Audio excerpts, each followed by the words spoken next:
All right, hey, this is Act 2 of the podcast. We're getting right back into it. If you missed Act 1, go back and listen to that thing. Otherwise, this isn't going to make any sense. Okay, see ya. Hello, hello, hello, hello, hello, hello. Welcome into the Eric Zane Show podcast. Act 2 on this edition of the show for the 19th of August. Staff meeting went off without a hitch. Everybody's happy. Everybody's in a good mood. And I hope you are too. I want to talk a little bit about the guy who sang the Colts fight song. I guess that might not be an original work. Remember this dude? Who, I mean, this is awesome. I love this song. I love the fact that he put it together. You know, there's probably a fairly good chance that this guy might be blessed with the tism. I just got that impression. And I just can't get enough of this guy. Let's enjoy it once again.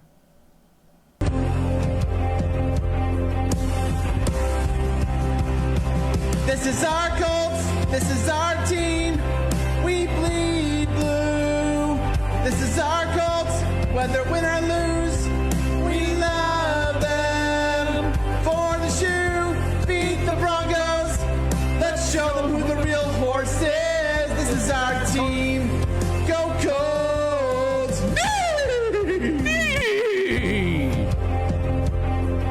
So I guess he might have ripped that song off from like a Jesus song that you might, like if you go to some of these churches, they have like a lot of the sing-along stuff playing these more contemporary songs. And I guess that, I think Kenny might have said something, and I know Deb sent along an email that the original is a rock band church song called This Is Our Lord, This Is Our, I don't know. So I guess this kid might have ripped it off. That's why if it's This Is Our Church or This Is Our Lord, he's saying This Is Our Colts. He didn't have enough. He didn't know to like change it to These Are Our Colts. So that's exactly what that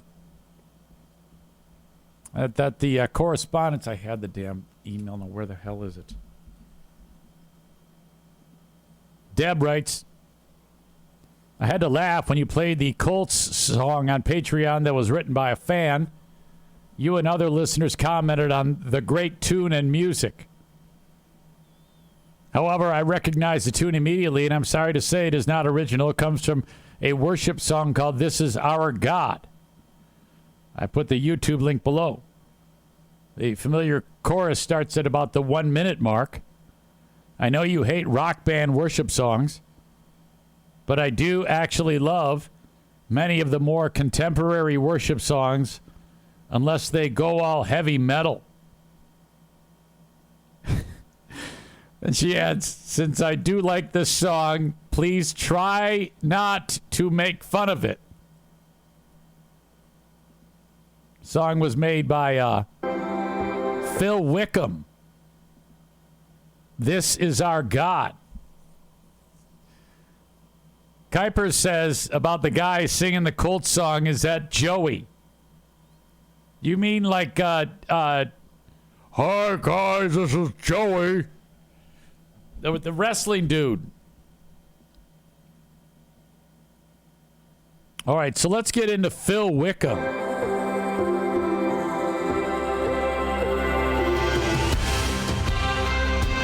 They always have that, these songs like this always have that, that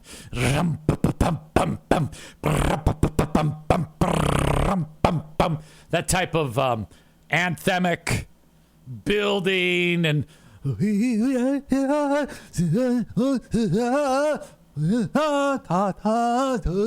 everything's always really, really involved and heavy and dramatic. There's no such thing as subtle in these songs.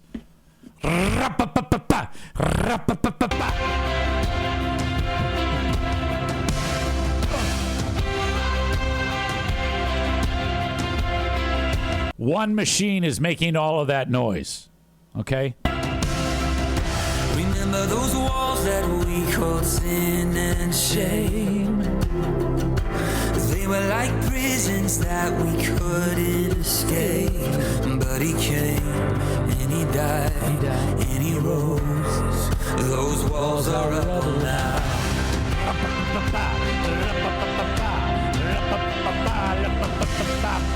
Remember those giants we called death and grave? They were like mountains that stood in our way. But he came and he died and he rose. Here we go. Those giants are dead now.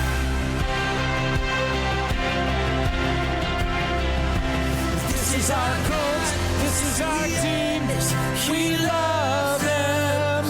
Whether we lose, we bleed through. He's loved us. He bore the truth. Beat the buckles. Let's show them what a real heart's in. This is our cult. This is our Jesus. Oh, it's perfect.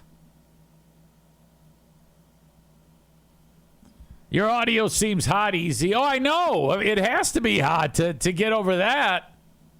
My God. Oh, yeah, that totally works. Well, anyway, Deb pointed out that guy with the tism that sang it, it's not original. And that's okay, though.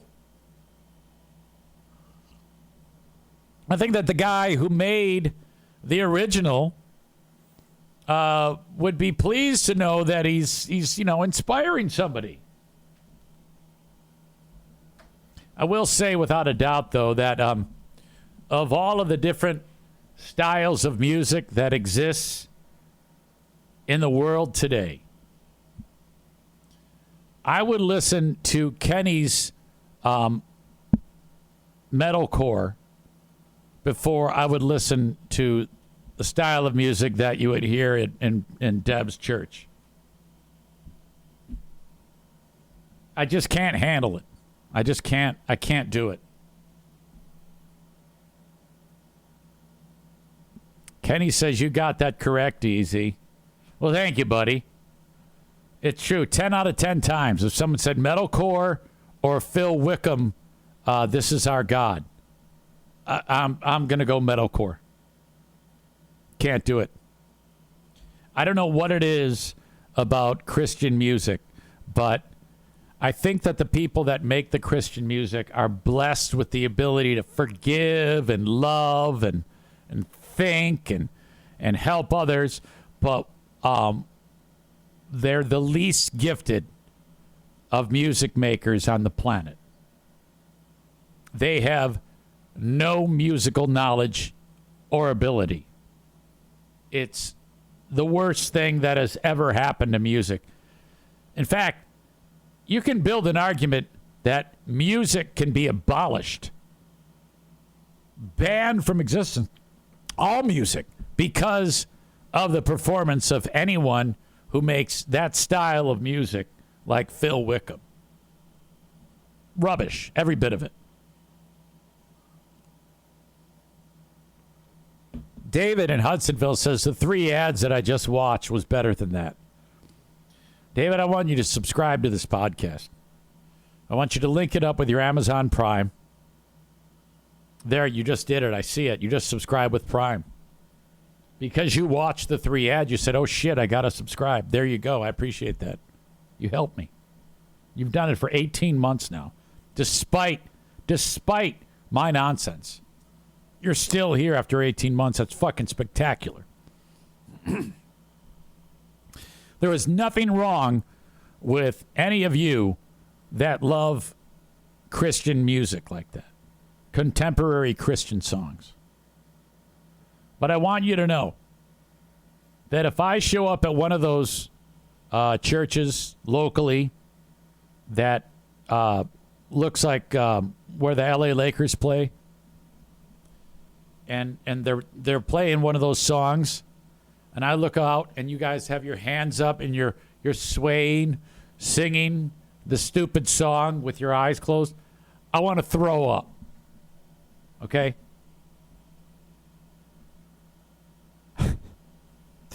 Poor Deb. I love her more than anything. She's one of my favorite people on the planet. Deb. Deb V. I don't hear from her as often as I would like to because every time she reaches out, she has something sweet to say. She's just perfect. I don't know why she puts up with me. Here she clearly says how much she loves that type of music. And she says, please don't make fun of it too much. And then there I go, destroying that type of music.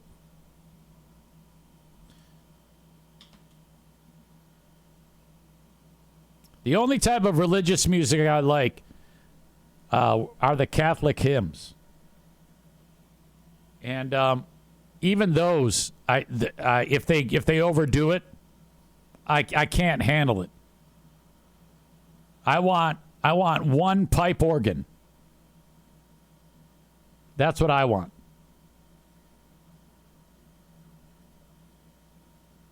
But I can't go to the Catholic Church anymore. Yeah, if you don't know, if you haven't heard about this, we are no longer practicing Catholics.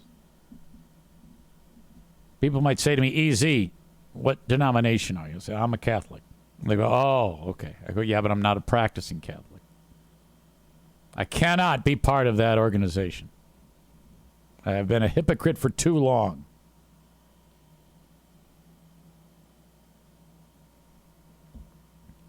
Adam says, my issue is during church is when a song has been playing for 10 minutes and they feel, quote, the Spirit leads them to sing the chorus again. Piano Finger Banger says, down here in Tennessee, you can't tell the difference between the churches and Bridgestone Arena. Oh, I know. Bob says, two bands I like are technically Christian rock, Skillet and Under Oath. Well, that's your problem.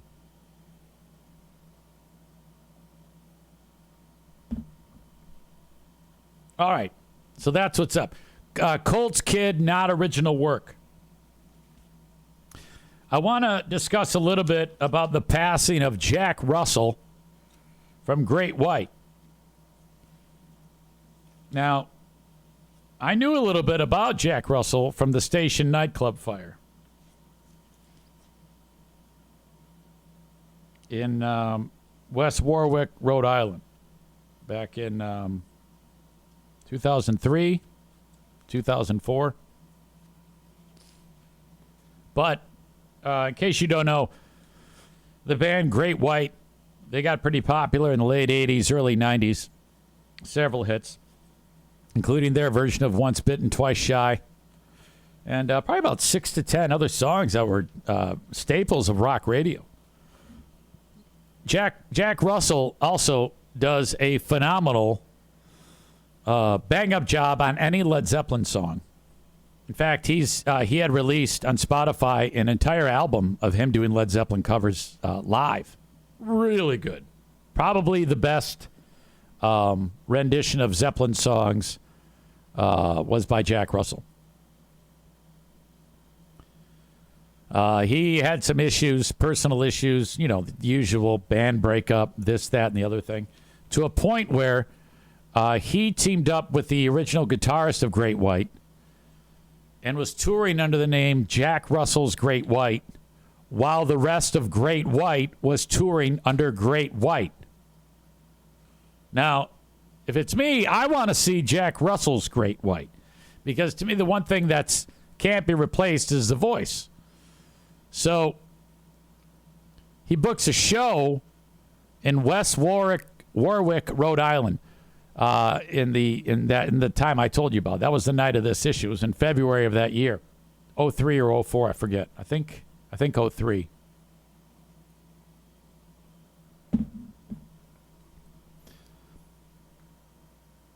At this point, you know, 400 or 500 people is all that's going to go see the band. They get up on stage, a small club. And this is a perfect storm of disaster. Old building, grandfathered in, is not required to have a sprinkler system. Overcapacity. The stage was lined with very flammable acoustic foam that when it burns, the byproduct is hydrogen cyanide, which I was reading about 3 gulps of air with hydrogen cyanide and you're dead. That's how quickly it can kill you. This is the type of the stuff that is known as like egg crate sound deadening. The people who own the club, a couple of dudes that are Armenian, they ordered sound deadening, and they had the stuff that they purchased was whoever they bought it from in Rhode Island sent the wrong stuff. But the guys who own the club shrugged and said, "Oh, guess this is it," and they put it up on the walls. The stuff that they had ordered was fire retardant. They didn't get that. This all came out in the lawsuit. Adding to the problem, when the fire broke out, a bunch of people ran over to one exit, and a bouncer was there saying, "Sorry, band only," and wouldn't let anybody out, and they all had to go bottleneck out the front of the fucking building. There was 3 pyrotechnic things called gerbs that would shoot out sparks when the band hit the stage. Well, within seconds, the gerbs caught the acoustic foam on fire. Jack Russell is probably 15 seconds into the song. He's barely said any of the lyrics. Band stops playing. There's a fire behind them. And then Russell goes, "That's not good." That was the last thing he said. He said it onto the microphone. You can hear it. There's a full video of this. Oddly enough, a guy from the local TV station was there shooting video from the crowd, and he was doing a feature story about crowds and fire prevention in a venue. And lo and behold, a fucking fire breaks out. So this is all on video. It's a horrible video. Within about 2 minutes, everybody's burning to death. There were 450 people in that club, 100 dead, and about 250 badly injured. Because everybody goes out one exit. Well, the guy with the video camera gets out. He's shooting video of people. Like, imagine if too many people try to get through a doorway at exactly the same time, they'd all get like bunched up and stuck. That actually happened. I'll link the video up. You can watch it on your own, but I'm not going to show it here. They're all stacked up like cordwood, and people are trying to pull them out, but they're so wedged, this pile of people, they can't get out. So everybody died. I remember I was on the radio in Trenton, New Jersey with Free Beer and Hot Wings reporting on it. And every half hour we would give an update on the death toll number is rising. So the fire has to burn itself out. And it burns all the way to the ground, everybody inside. And the firemen go in that area that I was telling you about where they were stacked up 5-6 feet high. By the way, the band got out, but there was one guitar player who went back in to get his. In fact, the lead guitarist they didn't think it was that bad. They walked out of the off the stage, and one guy called his wife and said, "Yeah, I'm going to be home a little late. There's a fire they got to put out." Meanwhile, it's fully engulfed in flames. Another guitar player and a guy by the name of Mike Gonsalves, who was on the radio in Rhode Island. He went by the radio nickname of the Doctor. The guitar player went in to grab his guitar, and Gonsalves went in to grab his broadcast equipment, and they breathed one gulp of that hydrogen cyanide, immediately passed out. They died. About 90 minutes after the blaze starts, it's out. The firemen go walking in to the area where they're trying to get in, where all those people are stacked up, and they're removing bodies one by one. And a fireman walks in literally walking on top of a body. And while he's doing that, a hand grabs his ankle. And he looks down. And there's a face. And it's a guy by the name of Mike Vargas. He is not injured. He walked out of there. This son of a bitch was walking out of the show with everybody else, and the stampede started, and he fell down and landed on the ground. And then eventually all of those people were on top of him. And all those people, insulated him. He described it as he didn't feel any heat. There was a couple embers that landed on his leg that gave him just a minor burn. But he was completely unharmed because of the pile of burning dudes and chicks on him. He said that while he was there, he couldn't move. And he described it as you could hear everybody screaming, and then slowly but surely everybody got quiet, motherfucker. And he could feel cool air because it was right near the fucking door. And then he could feel water pouring on him as they put the fire out. So then finally, he was able to reach up, and they pull him out of there. He walked to his car. But then they said, hold on, we got to take you to the hospital. Get on the gurney. They took him into the hospital. Mike Vargas, still alive today. I'll link it up. There was an interview on Dateline with Stone Phillips 1 week after this happened. They interviewed this guy, Mike Vargas, and his story and how this all happened. It was a fucking crazy-ass scene. The absolute worst. So Jack Russell gets out. With all these people dead, a lot of people hated Jack Russell because he never really said sorry. And his opinion was, he goes, I didn't do this. I made the songs. Okay? The road manager, 29-year-old guy, I forget his name, doesn't matter. He's the one who lit the gerbs. The gerbs he was given approval by the club owner. Yeah, you can light those off. So, I mean, mistake, sure, but I don't know if Russell deserved to. I don't know. I think maybe the optics of it, if he had said something, he might, but a lot of people hated him. In fact, he didn't go back to New England for years. And then there was the lawsuits. First of all, the guy who lit the pyrotechnics, his lawyer said, you're going to say not guilty. Well, he didn't. He actually pled guilty. And he said he just wanted it all get put behind him. He was charged with 200 counts of manslaughter. And he went to prison, but he only did a couple of years, and then that was it. He was extremely upset that it even happened. He has a family now in Florida.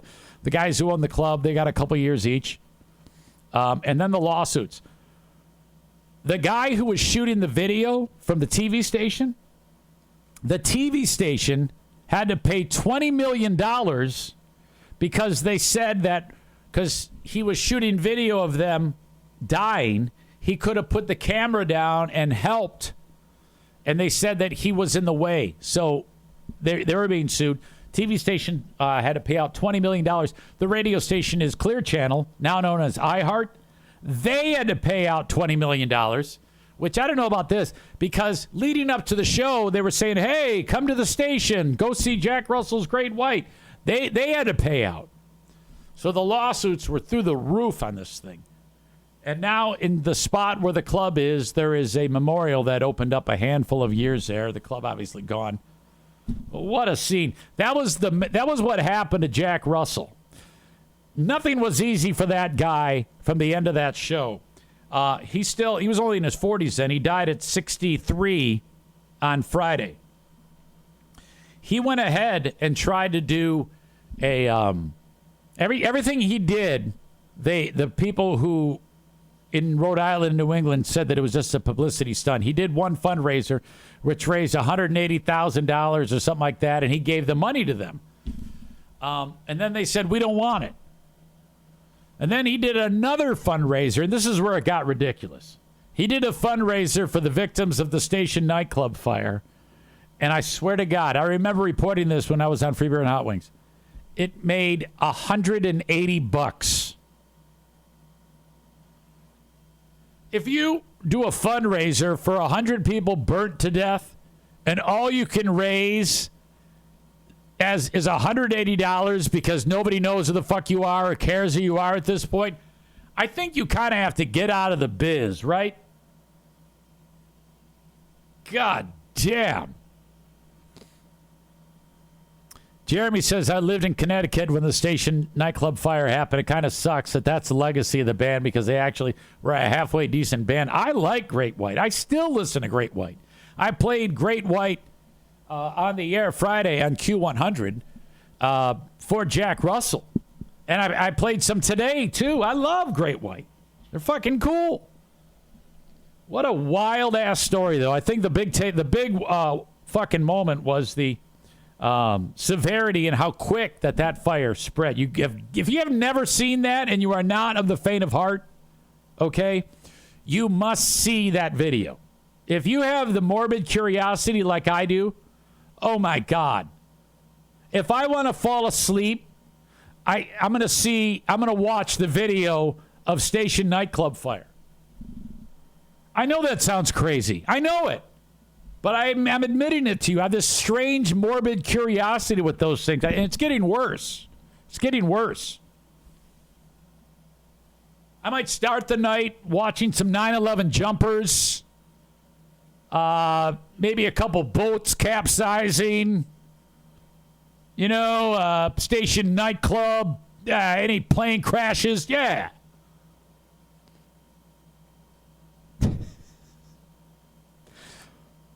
Jeremy says, imagine going to the families of those victims and saying, here's your $1.65 from our fundraiser. Oh, no.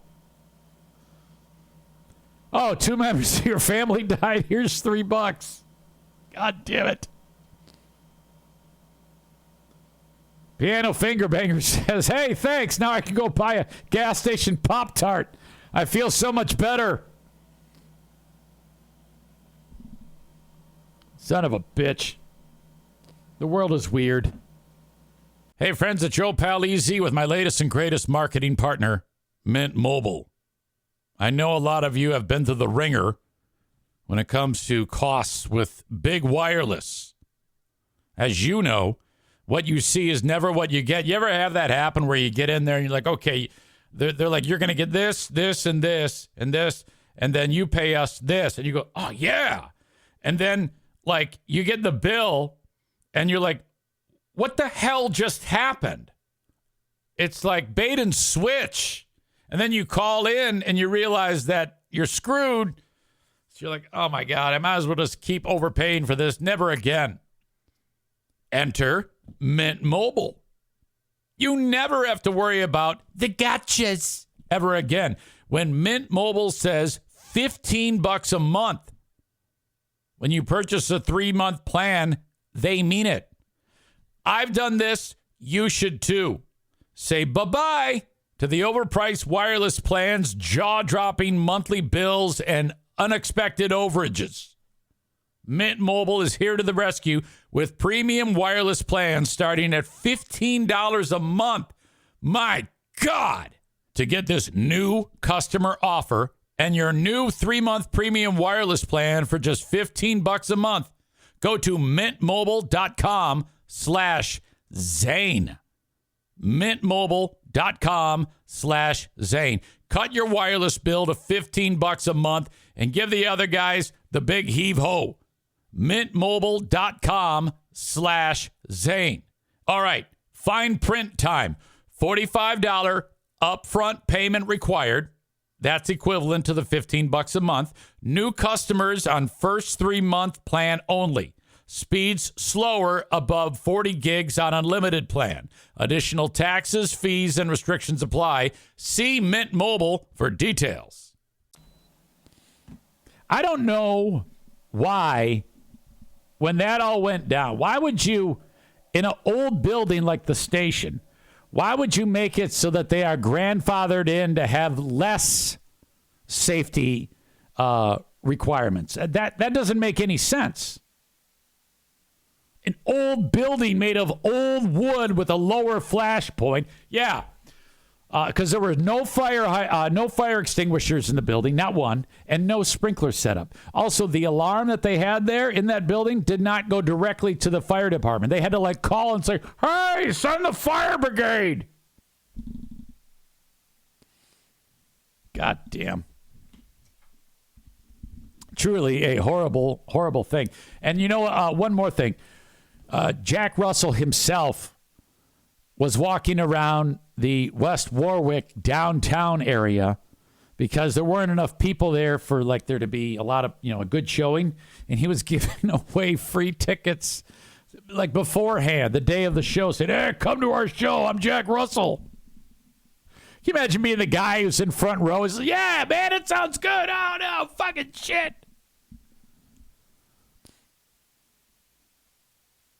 Jeremy says, quote, "Or I can buy a gallon of gas. Don't worry, Jack Russell. You taught me my lesson. Don't light myself on fire with it." God. Why would you light off pyrotechnics in a small club like that? You have to recognize acoustic foam. I mean, even if this incident had never happened, and I had open flame next to acoustic foam, common sense would tell me that that's not going to end well. What an absolute catastrophe.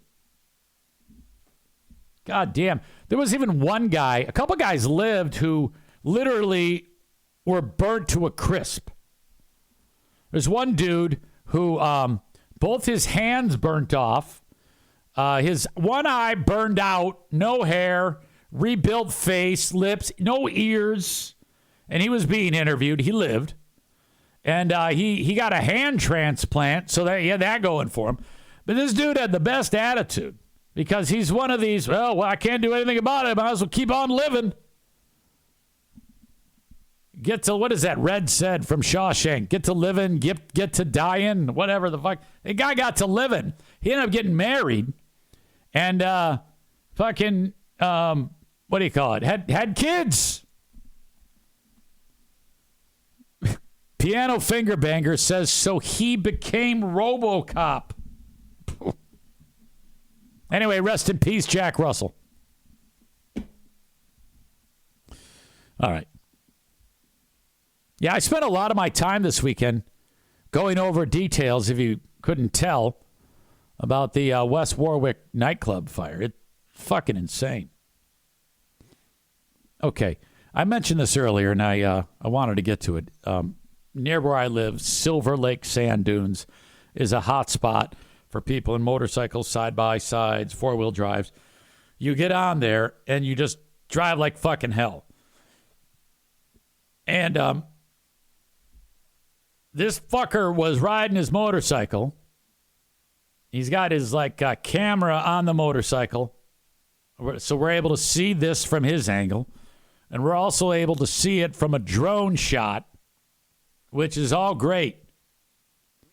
No one died, but guy on motorcycle is going up one side of the dune, and guy in the four-wheel drive Jeep is going up the other side of the dune, and the fuckface at the top, who's supposed to let you know if there's a car coming, is asleep at the wheel, and he's not paying attention and he's supposed to wave to the motorcycle guy, "Hey, dude, there's a car coming. You can't do it." So guy on motorcycle gets into the gas. He gets to the top. He gets airborne, and he puts the motorcycle into the windshield of the Jeep. At this point, the guy on the motorcycle is flung like he's shot out of a trebuchet. And you're able to see his body go flying. This is incredible. The guy on the motorcycle, his back's broke, but he's not paralyzed or anything like that. He's okay. So we're going to watch this right now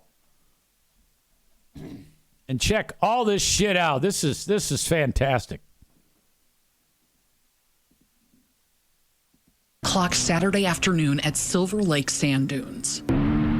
A 21-year-old Rockford area dirt biker was testing his 360 camera 1 minute. There it comes. And cartwheeling through the air the next. Okay. Now hold. Didn't I tell you? My God. What the fuck? All right, let's start over, and then they do it in slow-mo. Saturday afternoon at Silver Lake Sand Dunes. A 21-year-old Rockford area dirt biker was testing his 360 camera 1 minute and cartwheeling through the air the next. He appears to be thrown similar to a rag doll being thrown across the sand. Oceana County Way to break it down, Sheriff. Sheriff Craig Mast sent the video to Target 8. I shared that with you for a reason. You know, I want Because it's fucking awesome. people to be aware, and you just can't use enough caution up there when there's that many vehicles and the potential for. Now, you would never catch me dead at a place like this, all right? That ain't my bag. Seriously, I want to pick up sticks, sit by the fire, do my thing. I don't want to fucking do this shit. Speed always is there. Mast said while there's no speed limit on the dunes and no directional rules in that spot. Okay, now this is where hill jacks who are either extremely in debt, probably not paying child support and spending their money on shit you can get at Impact Power Sports, or rich fuckers who are spending their money on shit you can get at Impact Power Sports. That's all it is. And everybody there loves Trump, so you just go there, vote for Trump, and or die. That's all you do.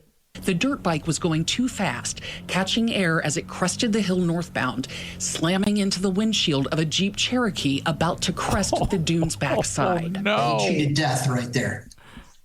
What? You know, if he were a cat, you'd say he's down one life for sure. Both drivers were Look at this. injured, but Look they're at this back. photo of that truck. It's got the motorcycle in it. Holy shit. The driver is okay. Home and expected to make full recoveries. The dirt biker, who's from the Rockford area, told me he was alone testing out his camera when he spotted a group at that hill using a spotter, so he decided to join in. He said he jumped that hill 6 times successfully before the accident. He suffered a fractured spine, punctured lung, and a concussion, but he has no permanent injuries. Yes. He's extremely fortunate to have The style points there. I mean, when he hit, if you notice, he's spinning around. He looks like in that movie that we on Patreon we reviewed with Jimmy called Blood Moon. When the one character, the vampire, falls off the cliff and it's just a dummy. That's what this looks like. He's extremely fortunate. Look at that. My God. If I'm this guy, when I heal up, I take stills from this video. I put them on T-shirts. I sell that shit. I'm autographing pictures, getting pussy. It's going to be awesome. Fortunate to have the limited injuries he had. In late May, a driver lost control while drag racing and slammed into a vehicle, killing a spectator, 33-year-old Katie Price. Oh, that was very sad. I remember she pushed her child out of the way. The child was about to get hit, and she took the brunt and saved the child's life. It was incredible. Pearson. The DNR, which operates the park, told Target 8 it's still discussing implementation of additional safety procedures at the dunes, but could not provide details Friday. See, that's silly. You know? People die there. This is, we had her dying and then this horrible thing happening. And they're debating whether or not they should add some rules. Just close it fucking down. Mast said speed limits and capacity cutoffs are options, but he stopped short of endorsing them. I'm so glad that they keep showing that video over and over again. Stop short of endorsing them? Capacity cutoffs are options, but he stopped short of endorsing them. My lane is safety and security out there. I want to see the tourists and the people and the residents come enjoy themselves and have a good time, but do so that they go home safely. The DNR told me the person who has details on those additional safety measures was not available, but will talk to me about them next week.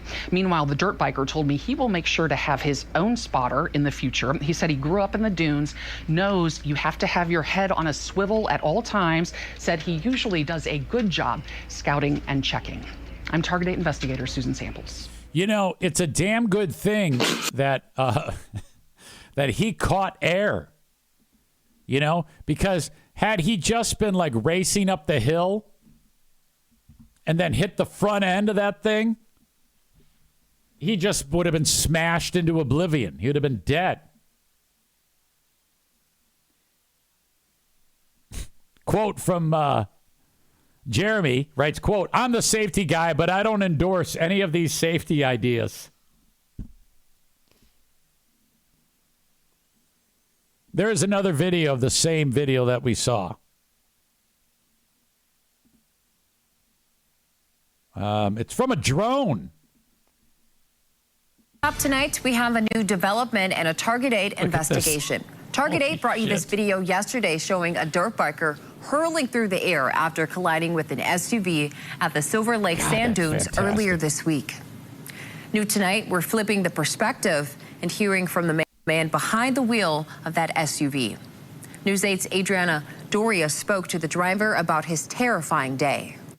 A terrifying accident, all caught on camera. I was just in shock. It was Gavin Plume's first time at the Silver Lake Sand Dunes. He got into his car when it all took a turn. I was driving slow, and I started to go up the hill, and I got about 3/4 of the way up, and I didn't even realize it. All of a sudden, I just, I had a dirt bike in my windshield. Gavin happened Okay, this is the shot from the drone. What we already saw, you're seeing it from the drone. to be flying his drone to capture the scenic views when the crash happened.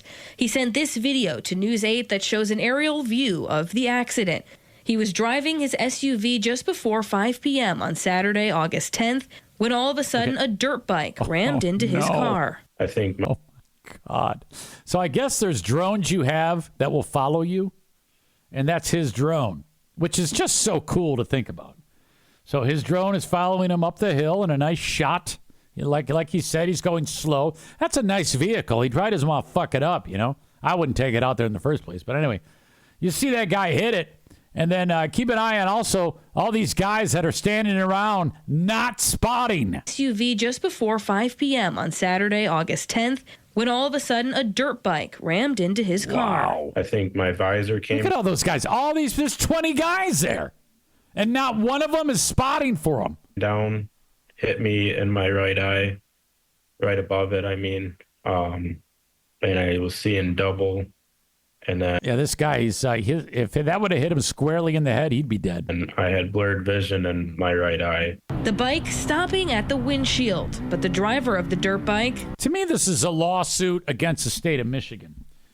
If it's the Wild West out there, and it's that easy, they already had one person die earlier in the year, and if you have this type of unregulated type of traffic with hey, just everybody drive like fucking hell, of course this is going to happen. In my opinion, anybody injured or loss of life or anything like that should be sued. Fuck this shit. Seen cartwheeling through the air. Make sure you're watching every way you possibly can, and God. that you're watching your surroundings and making sure that everything's safe around you, and that you can try to avoid an accident or anything like that happening. This guy must be related to producer Steve. He's almost as boring as Steve is. After the crash, people are seen swarming the car to help Gavin and the biker. I hope they can make it safer for people to enjoy and have fun, and it prevents accidents like that happening or possible deaths. Thankful both him and the biker are okay, Gavin is hoping this accident can be a reminder for everyone to be cautious when driving or even riding on the dunes. I've seen that probably 50 times now, and I still can't believe that surprised to be shit. alive, to be I like how it takes forever for these guys to react to that. honest. After seeing my vehicle with the motorcycle taken off it, and I mean, This guy's shooken up. Shaken up? Shook up. This guy's shook up. the whole roof's caved in, and I honestly don't know how I'm here today. I can't wrap my head around it, to be honest, other than someone was looking out for both of us that day and looked after us. Okay. Adriana Doria, News 8. Yeah, Silver Lake. Fuck that shit. Death Lake.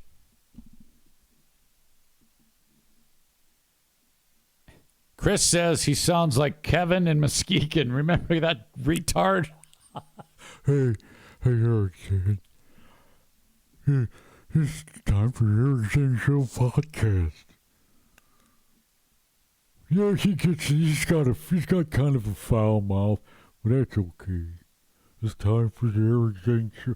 It's time for the Hurricane Show podcast clip of the day. Is his page still a thing? Oh, my God. He was one of those people that I never said or did anything to. I always appreciated him. And then all that had to happen was that usual bunch of former Zaniacs sunk their claws into his retarded fucking face. And that was it. He said, fucking Eric, I'm not going to do a clip of the day anymore. Chris says, no, you got to him during COVID. Oh, okay. Yeah, somebody, like when I was talking about, like, yeah, I hope they kick in the door and give us all the shot. He was like, oh, we can't do that. I hate you now. Fucking idiot. Adam says, ways to make the sand dunes safer. Don't go on the sand dunes.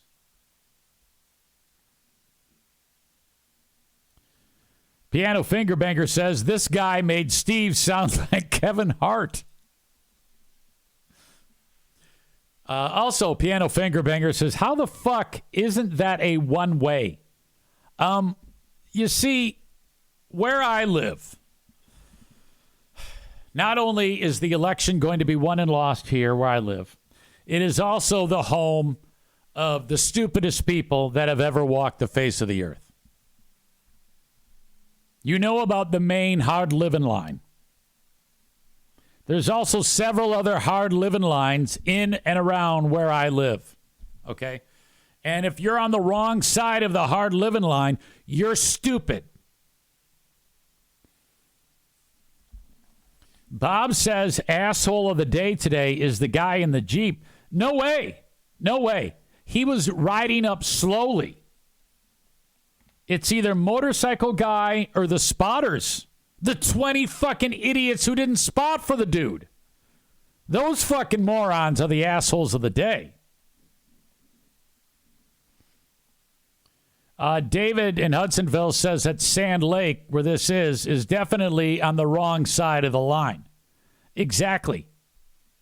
Every one of those people there with those four-wheelers and those side-by-sides, they had the option of paying child support or getting one of those. And they got one of those. If the state of Michigan was cracking down on deadbeat dads, you got to start there at the sand dunes. Don't even ask. Just round them all up. Odds are 97% of those are deadbeat dads. I'm not even making that up. All right, I got a lot of work to get to before I wrap this show up. And not enough time to do it.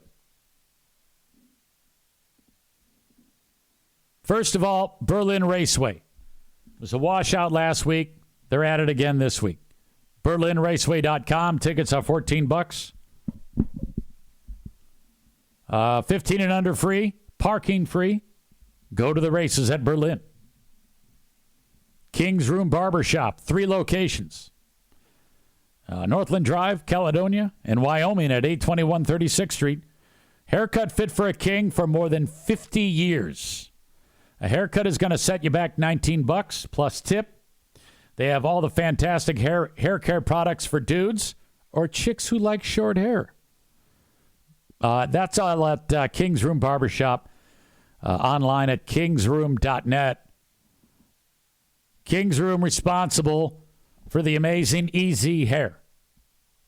My hair is brought to you by King's Room Barbershop. David in Hudsonville refers to the people in Sand Lake as dirt people, without a doubt.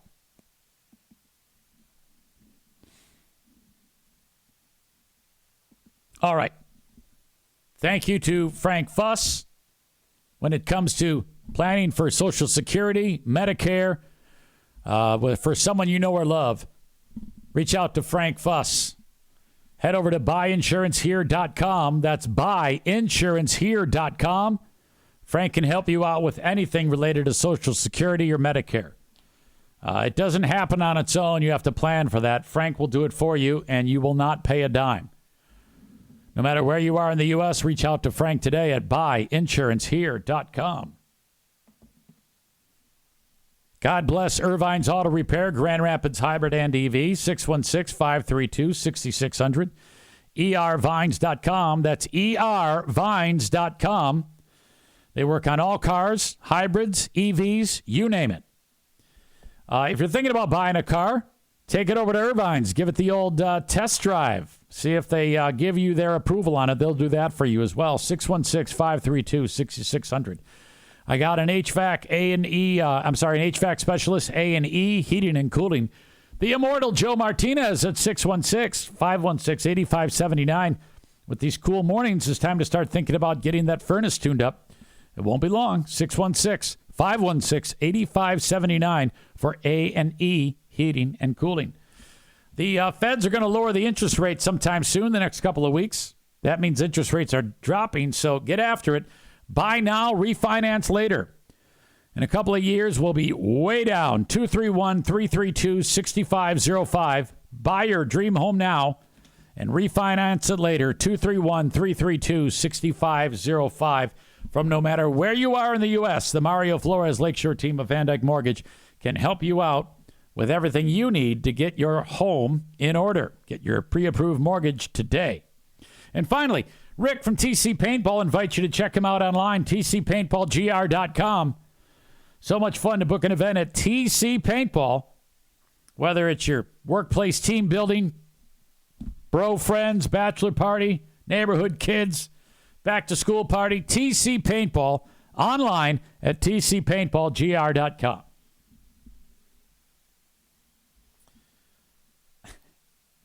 Piano Finger Banger says you should bring back the cash register cha-ching sound effect that you used to play on FBHW when reading ads. I don't remember that. I'll have to take your word for it. Nevertheless, it is time for the asshole of the day.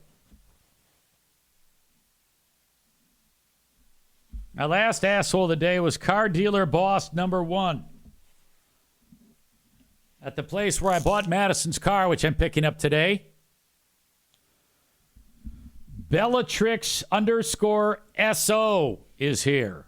Late arriving appearance. Says, hey ya. I think you've been here before. I remember the name Bellatrix because that's a Harry Potter reference. But it's been forever since I've seen that name on here. Are you local? Kenny says asshole of the day should be RV related.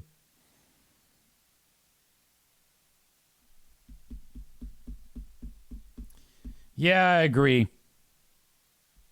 But who? Should it be RV dealership? Should it be RV number 1? Should it be RV mechanic? RV manufacturer? I mean, at the end of the day, this pile of shit was sold to me, and it's been nothing but problems from the jump. So I don't know if I want to throw dealer under the bus.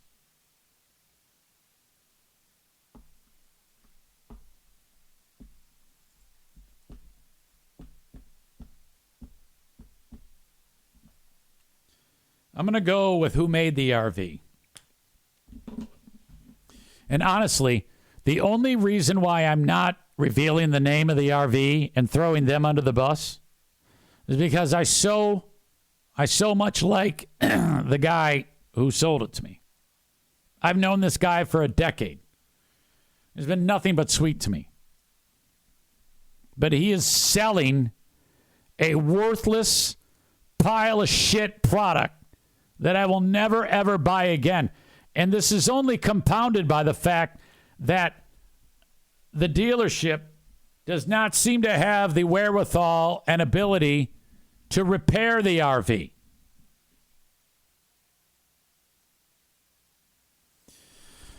Bellatrix writes, by the way, if you don't mind, can I say something? Well, of course. You don't have to ask that. Just say whatever you want. You're probably going to tell me to go fuck myself or something like that. Here it comes, the insult. Kenny writes, uh-oh. David says, yeah, easy, but they have their quote-unquote top guys on it, LOL. I have my fingers crossed that they've watched this. Kenny writes, people that ask, by the way, if you don't mind, can I say something? Ask the same or similar things on Twitch. Kenny says they design emojis. See, Eric? Yeah, no, you can't say that. No, we're not interested. We're here to just make fun of people. No, I'm sorry. You can't do that. I thought you were here to enjoy the show. Now I got to kick you out. Which takes me a second to do. So unfortunately, because of that, I'm sorry. Because I told you you could say it. I don't think you're here to enjoy the show in any way, shape, or form. Yeah, you can't do that. Thank you, Kenny. See, I'm too much of a novice at this to understand what is going on. But now I do.